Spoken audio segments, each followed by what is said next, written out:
그저께부터 내린 비가 이런 시를 생각나게 합니다. 한 송이 국화꽃을 피우기 위해 봄부터 서쪽 새는 울었나 보다. 우리 어르신들은 과거 교과서에서 한 번쯤 들어보셨던 미당 서정주 선생의 국화 옆에 섭니다. 지금은 1990년대 이후로 친일 행적이 있는 분들에 대해서는 국정교과서에서 이 작품이 삭제된 상태여서 우리 아이들은 20종이 넘는 교과서에서도 이 시를 만나기가 쉽지 않습니다. 왜 이 말씀을 드리냐 하면 그토록 기대하던 봄은 올 것 같은데 이 비가 그치고 나면 봄이 올 것 같은데 개나리 꽃망울 바라보니 다음 주는 따뜻할 것 같은데 웬걸 새벽 기도 나오는 길은 더 춥기만 하고 집어넣었던 파카는 다시 꺼내야 하는 이런 경우 너무 실망하지 마십시오. 희소식을 한 가지 전해드리겠습니다. 오늘 찬양 예배 설교 그 어느 때보다 빨리 마치겠습니다. 아멘? 대신 찬양을 좀 길게 하겠습니다. 이런 생각을 해보았습니다. 내리는 빗방울에 찾아오던 봄볕이 다 씻겨져 없어져 버린 것처럼 바람 불고 춥고 우리를 움츠러들게 합니다만 그 너머에 그 어느 빛보다 따뜻하고 환한 우리 하나님의 사랑이 있음을 믿고 오늘은 내일보다 조금 더 나은 지금이 힘들고 추워도 이 또한 지나가리라 믿으시면서 추위가 계절이 하나님 앞에 나오는 우리의 걸음을 막지 못하는 그런 믿음 가지신 모든 분들 되시기를 간절히 소망합니다. 이왕 추위 얘기를 시작한 거 캐나다에 있었던 실화를 말씀드릴까 합니다. 우리나라뿐만 아니라 여러 나라에서도 연구에 소재가 된 실제 얘기입니다. 캐나다의 크리스천 초등학교에서 일어난 수년 전의 일이지요. 어느 해 성탄절이었습니다. 이 학교에서는 정신지체가 있고 또 다른 학생보다 지능이 조금 낮은 랄프라는 4학년짜리 남자아이가 있었습니다. 이 랄프는 다른 친구들에게 놀림감이 되기도 하고요. 학습 능력이 떨어져서 성적은 늘 전교에서 꼴찌를 헤맸습니다. 하지만 담임 선생님께서는 이 랄프에게 꿈과 희망과 용기를 심어주시기 위해서 항상 격려하시고 잘한다 잘할 수 있을 거야 랄프 넌 해낼 수 있어 그렇게 격려를 해주셨죠. 성탄절을 맞아 연극을 하게 되었는데 많은 아이들이 오디션에 참가했습니다. 하지만 선생님은 이 랄프에게 다시 한번 더 큰 희망을 주시기 위해 배역을 주시기로 결정하셨지요. 결국 랄프가 이 연극에 출연하기로 결정되었는데 맡은 배역이 뭐냐 하면 만삭이 된 예수님의 어머니 육신의 어머니 마리아가 아버지와 함께 예수님이 출산할 때가 가까웠는데 아하 베들레헴의 여관에 그날따라 빈 방이 하나도 없습니다. 그래서 이 여관 주인 역할을 맡은 것이죠. 랄프가. 대사는 간단합니다. 마리아랑 요셉 역할을 하는 친구들이 들어와서 문을 두드립니다. 똑똑똑 빈 방이 있어요? 그럼 랄프가 할 말이 이 말입니다. 없어요. 그럼 똑똑똑 다시 제발 제 아내가 만삭인데 방 하나만 주세요. 없어요. 3번입니다. 제발 부탁드릴게요. 주인 어른 제발 빈 방 하나 주세요. 없어요. 이게 랄프의 대사입니다. 그 아이의 충분한 역할입니다. 이렇게 3번을 하기로 약속을 하고 랄프는 피가 나도록 이 대사를 연습했습니다. 없어요. 3번째 꼭 3번 약속이 중요합니다. 그래서 마침 최종 리허설까지 마치고 성탄 전야에 드디어 랄프가 무대에 올랐습니다. 맞은편에서 요셉과 마리아 역할을 한 친구들이 다가오고 랄프는 문을 두드리면 없어요만 3번 하면 되는 것이지요. 누구라도 할 수 있을 것 같은 그런 역할이었습니다. 똑똑똑 빈 방 있나요? 없어요. 한 번 아주 잘했습니다. 표정도 없어요. 2번 제발 제 아내가 만삭인데 빈 방 하나만 주세요. 없어요. 잘했습니다. 마지막 한 번만 하면 랄프는 성공적으로 연극 무대에 데뷔할 수 있었습니다. 이어코 요셉 역할을 맡은 친구가 똑똑똑 제발 제 안에 금방 아이가 나올 것 같아요. 제발 빈방 하나만 주세요. 이때 랄프는 흔들려 버렸지요. 그리고 없어요가 아니라 이렇게 말했습니다. 그럼 제 방으로 오세요. 그럼 제 방으로 오세요. 사랑하는 성도 여러분, 우리 주님 이 세상 가운데 머물 곳이 어디겠습니까? 바로 거룩하신 하나님의 전 여러분의 마음속인 줄 믿습니다. 늘 말씀드립니다. 두세 사람이 내 이름으로 모인 곳에 나도 그들 중에 있다 하신 하나님이 우리와 함께 하십니다. 지금 이 시간 하나님께서 여러분의 예배를 기쁘게 받고 계신다는 사실이지요. 오늘은 안경이라는 제목으로 성도라는 이름으로 예수 그리스도를 통해 구원받은 우리들이 과연 이 세상을 어떤 눈으로, 어떤 관점으로, 그리고 성도와 성도의 관계에서 어떻게 서로를 권면하고 대해야 할지를 한번 생각해 볼까 합니다. 사순절이 지났습니다. 그리고 부활하신 예수 그리스도께서 이 땅에서 40일간 제자들과 동행하시면서 참으로 제자들을 더욱 제자되게 하신 그 기간입니다. 그 귀한 시간에, 그 감사한 시간에 우리의 나아갈 바를 다시 한번 생각해 보는 것 또한 의미가 있지 않나 생각합니다. 결론부터 말씀드리겠습니다. 제가 말씀드리는 안경은 이 타락한 세상의 기준이 아니라 오직 하나님의 말씀, 성경을 이야기하는 것입니다. 복음에 비추어 본다는 이야기지요. 성경 말씀에 비추어 이웃을 대하고 직장 생활을 하고 성도의 교제를 나누고 서로 섬김을 하고 모든 가치의 척도는 하나님의 말씀이라는 이야기를 드리고 싶은 것입니다. 이 대한민국에서 집안에 텔레비전 한 대 없으신 분 없으실 겁니다. 그치요? 요즘에는 원체 IT다 모바일이 발전해서 스마트폰까지 하면 집안에 TV가 여러 대 있습니다. 그런데 우리 어머니들, 아버지들 볼만한 드라마나 축구 중계 한 번 볼라 치면 그 틈 사이에 어김없이 나오는 것이 있습니다. 무엇이죠? 광고입니다. 광고. 그런데 그거 아십니까? 이 광고라는 것이 참 허무맹랑하게 우리를 부인하게 만듭니다. 우리를 불완전하게 만듭니다. 우리가 부족함이 있다고 말합니다. 아니, 요즘 아이들 하는 말로 심지어는 루저, 패배자라고 이야기합니다. 조금 더 생각해 보시겠습니다. 왜 뜬금없이 광고 이야기를 하는지. 어머니들, 우리 권사님들 한번 생각해 보겠습니다. 김태희, 김희애 고현정이 나와서 선전하는 코엔자임 Q10 화장품 세트로 100만원치를 사서 발라도 아기 피부가 될까요? 안 될까요? 이것들이 사기치고 있는 겁니다. 네가 이 화장품을 그대가 고객님 이 화장품 사용하시면 10년은 젊어지셔요. 그런 자신감은 어디서 나오는 것일까요? 우리 남성 장로님들 또 젊은 부부들 생각해 보십시오. 친구들 동창회 모임 나갔는데 분명히 월세 사는데 차는 2000cc 이상 타야 됩니다. 카드빚을 내서라도 BMW 광고를 이야기하면 안 되죠. B사의 자동차 아니면 국산차는 차로도 안 보이는 이 세상. 심지어 먹거리들은 이렇게 말합니다. 사나이 울리는 땡라면은 어머니가 해주시는 사랑과 정성이 담긴 된장찌개보다 배가 부르다고 이야기합니다.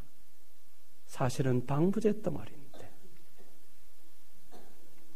양복 한 벌을 입어도 시장이나 인터넷 쇼핑 싼 데서 사면 사람이 아닌 것처럼 이야기합니다.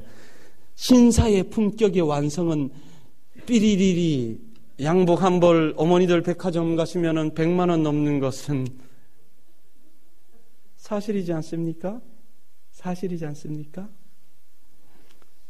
아니, 임전도사가 오늘 왜 저런 뻥을 치지? 저 신학하기 전에 광고도 전공 과목 중에 하나였습니다. 사랑하는 성도 여러분, 이 세상이 무조건 잘못되었다가 아니라 공중권세에 잡은 사단이 역사하는 이 세상에서는 예수 그리스도의 말씀을 아니다 부정합니다. 성경 말씀하십니다. 요한 3서 2절로 사랑하는 자여 내 영혼이 잘되고 강건한 같이 내가 범사에 잘되고 강건하기를 간구한다고 또 그렇게 말씀하시는데 불안해, 루저야, 부족해, 20년 더 젊어져야 돼, 유혹하는 것이지요. 그래서 오죽하면 TV를 바보상자라고 하겠습니까? 인간의 지식은 문명은 나날이 발전합니다. 지난번에도 말씀드렸습니다. 최첨단 기술이 예를 들어 저장 매체만 가지고 말씀드립니다. 제가 열쇠 키홀더에 같이 있는 게 USB를 가지고 다닙니다. 교회에 예를 들어 찬송이나 성경 어느 위치에서 예배 드릴 때 쓸 수 있도록. 그 USB는 참으로 유용한 물건입니다. 가볍고 작고 많은 것을 저장할 수 있지만 컴퓨터가 없으면 소용이 없습니다. 그 이전에는 무엇이 있었습니까? CD롬이 있었습니다. 기억나십니까? 그전에는 우리 아버지, 어머니 음악 들으실 때 LP판 기억하시지요? 이야, 우리 장로님 때는 축음기도 잘 없었지만 LP판 하나 있으면 세상을 다 가진 듯. 그러한 그 시대를 배경으로 한 영화 가운데 우리들의 일그러진 영웅이라고 있습니다. 덕고의 영재 선생님, 최민수 씨 이렇게 출연하는 추억의 영화. 그 이전에는 무엇이 있었습니까? 없었겠죠? 에디슨이 축음기를 발명하기 전에. 왜 이런 잡다한 얘기를 계속 늘어놓느냐? 결론은 이겁니다. 인류가 개발한 가장 오래 갈 수 있고 튼튼한 저장 매체는 그 옛날 돌에 새긴 비석입니다. 수천 년이 지나도 여전히 그 흔적 속에서 그들의 삶을 읽을 수 있습니다. 문명이 분명하게 우리의 삶을 윤택하는 것은 사실입니다. 하지만 그 문명 때문에 가장 소중한 것, 하나님의 말씀이 뒤안길로 물러나서는 안 된다는 말씀입니다. 좀 더 직설적으로 말씀드립니다. 내 딸 서영이는 끝났습니까? 더 독한 드라마가 몰려올 것입니다. 어떡하든 권사님, 집사님 TV 앞에 붙들어 놓고 수목 드라마 근사한 거나 하나 나와서 수요 예배 한 번쯤 어때? 빠지면 드라마는 꼭 봐야지. 그게 세상의 상술입니다. 심지어 우리 아이들, 저 가장 주일학교 다니면서 어렵고 힘들었던 것은 아침에 9시 예배 드리기 전에 디즈니 만화를 8시 50분부터 한다는 사실입니다. 교회를 가는데 고개는 TV 쪽으로 목이 돌아가는 지경입니다. 사랑하는 성도 여러분, 그래서 우리에게는 믿음의 안경, 말씀의 안경이 필요한 것 같습니다. 이탈리아에 참치잡이를 하시는 분들은 높은 돛 위에 올라가셔서 바닷속을 바라봅니다. 그리고 참치가 있는지 없는지. 그분들의 평균 시력이 7.0이랍니다. 들어보시지도 못하셨죠? 우리 시력판에 가장 좋은 시력 그래봐야 2.0 미만인데 7.0. 그분들은 정말로 부러운 것 같습니다. 하지만 저처럼 공부 안 하고 만화책만 보다가 안경을 쓰는 경우도 있고, 웃으시는 우리 권사님처럼 공부를 열심히 하셔서 눈이 나빠지셔서 안경을 쓰시는 경우도 있겠지요. 하지만 우리에게는 나빠진 시력을, 세상의 더러운 것들 때문에 나빠진 시력을 교정해 줄 수 있는 유일한 안경이 있습니다. 바로 하나님의 말씀입니다. 하나님이 말씀이 아닌 다른 것이 당신을 완전하게 하고 충족해 하며 흠없게 한다면 자신 있게 말씀드립니다. 유혹이고 거짓입니다. 사랑하는 성도 여러분, 부활 후 두 번째 주일입니다. 이제 우리 교회는 노회를 비롯해서 당장 금요일날 교구연합 나들이가 있고요. 여러 가지 행사들이 있습니다만 제가 기도하고 꼭 하고 싶은 행사가 있습니다. 기도해 주십시오. 당진교회 청년들이 50명 출석하면 어르신들 가을에 단풍놀이 보내드리고 충분히 보내드립니다. 그게 저의 소망입니다. 청년이 100명이 되면 어르신들 3박 4일 제주도 보내드릴 수 있습니다. 교회 예산 10원짜리 하나 없어도. 제가 말씀드리는 안경은 이것입니다. 태주의 천지를 창조하신 하나님께서 시내산에서 말씀의 언약의 두 돌판을 주셨을 때 첫 번째부터 네 번째 계명 다음으로 주신 제5계명에 내 부모를 공경하라 그랬습니다. 그리하면 이 땅에서 내 생명의 길리라 하셨습니다. 이것이 안경이고 이게 말씀이 아닙니까? 아무리 자식이 많이 배우고 똑똑하고 가진 게 많아도 될 수 없는 유일한 한 가지, 부모는 될 수 없는 것 아니겠습니까? 하지만 이 세상의 가치들은 여전히 하나님께 나오는 길이 어리석어 보인다고 그렇게 유혹할 수도 있습니다. 하지만 사랑하고 존경하는 성도 여러분, 우리의 가야 할 길은 하나가 아니겠습니까? 오직 하나님이 기뻐하시는 일, 하나님의 몸된 교회를 교회되게 하고 예배를 예배되게 하는 게. 종교인과 신앙인 무슨 차이가 있는지를 아시겠습니까? 우리 한번 제가 읽어드릴 테니까 한번 생각해 보시기 바라겠습니다. 종교인은 좋은 것은 좋은 것이라고 말합니다. 하지만 신앙인은 아닌 것은 분명히 아니라고 말합니다. 종교인은 선행을 강조하지만 신앙인은 복음을 강조합니다. 종교인은 다른 것에도 구원과 평화가 있다고 이야기하지만 신앙인은 오직 예수님만이 구원의 길이라고 말합니다. 종교인은 교인이 많아지고 건물이 커지는 것을 부흥이라고 말하지만 신앙인은 악이 심판되고 하나님과 하나님의 말씀만 남는 것을 부흥이라고 말합니다. 종교인은 교회로 사람을 데리고 오는 것을 전도라고 이야기하지만 신앙은 복음을 전함으로 하나님의 자녀가 되는 것을 전도라고 말합니다. 종교인은 교회 건물이 커가는 것을 기뻐하지만 신앙인은 하나님의 나라가 확장되는 것을 기뻐합니다. 여러분은 종교인이십니까? 신앙인이십니까? 종교인은 가룟 유다처럼 한치 앞을 보지 못하는 우리를 범할 수 있습니다. 하지만 신앙인은 바울처럼 복음으로 이 시대를 변화시킬 수 있는 사람입니다. 성도의 삶 가운데 때로는 교회에서 의견이 다르실 수 있습니다. 직장의 일들, 집에서 싸운 일들, 또 애 성적표 보면은 참 욕 안 나면 다행인 지경. 학부형이라면 한 번쯤 8분 웃으셨습니다. 그 아이 머리가 누구를 닮았는지는 댁에 가셔서 생각해 보시기 바라겠습니다. 탈무드에 이런 이야기가 있습니다.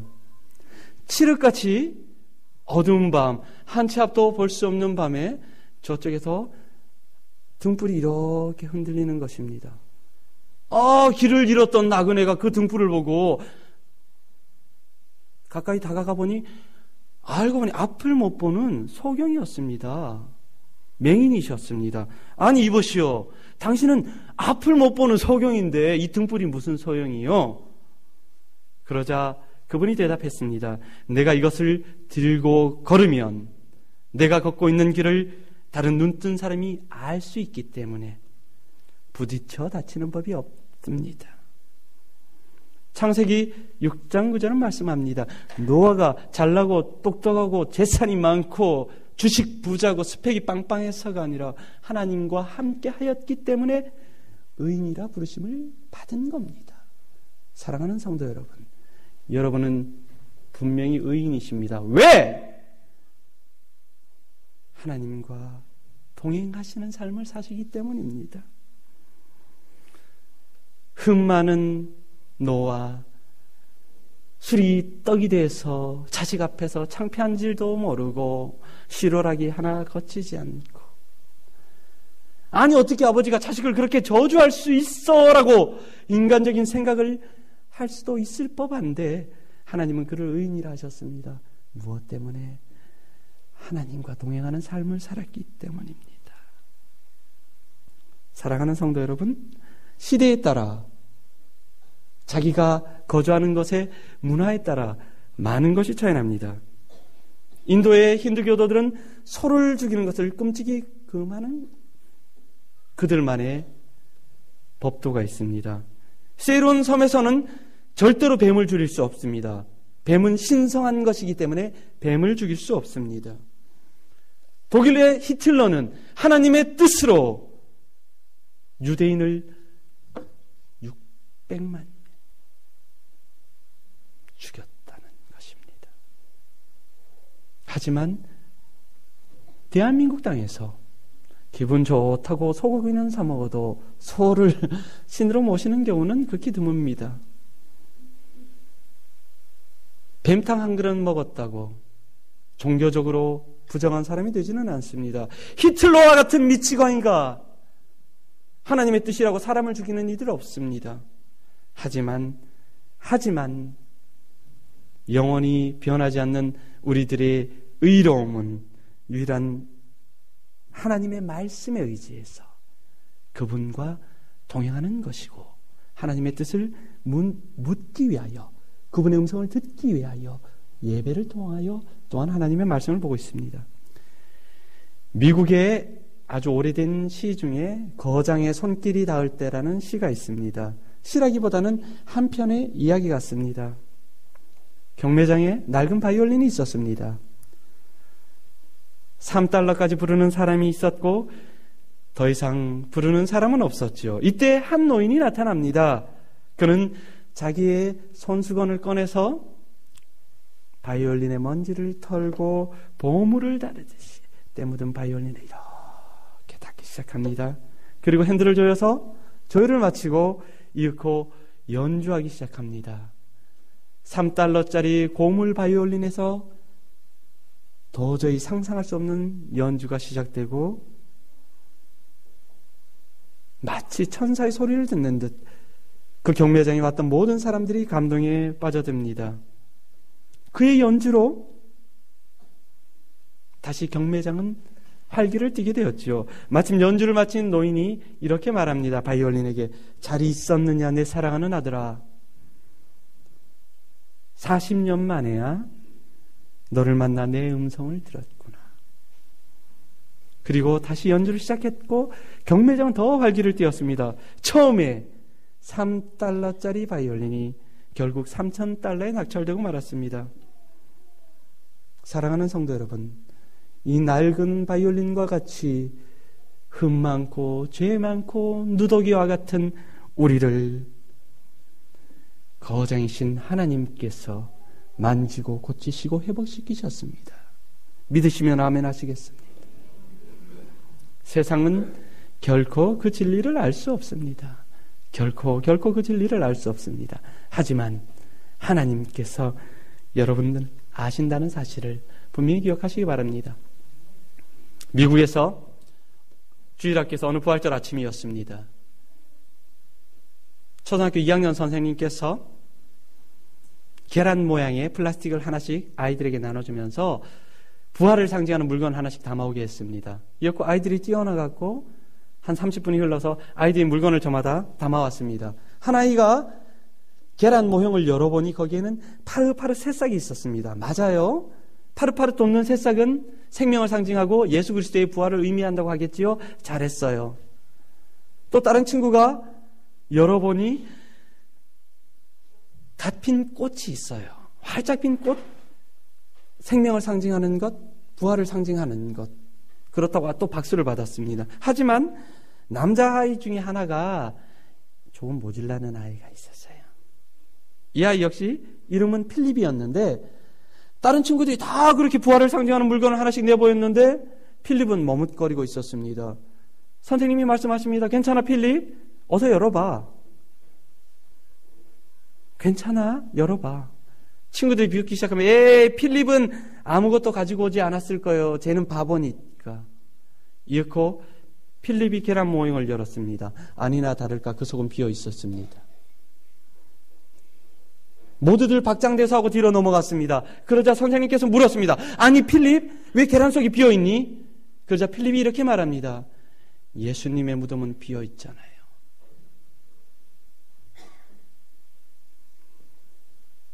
예수님의 무덤은 비어 있습니다.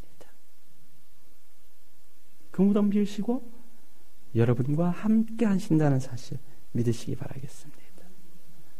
사랑하는 성도 여러분, 신앙생활을 해서 늘 강조하지만 하루아침에 모든 것이 바뀔 수도 있고 바뀌지 않을 수도 있습니다. 하지만 분명한 것, 우리의 선한 싸움은 계속되어야 한다는 것입니다. 언제까지? 주님 다시 오실 때까지 믿음의 안경을 통해 우리의 신앙을, 믿음의 시력을 교정하시는 지혜롭고 성령 충만한 모든 성도 여러분 되시기를 간절히 소망합니다. 기도드리겠습니다.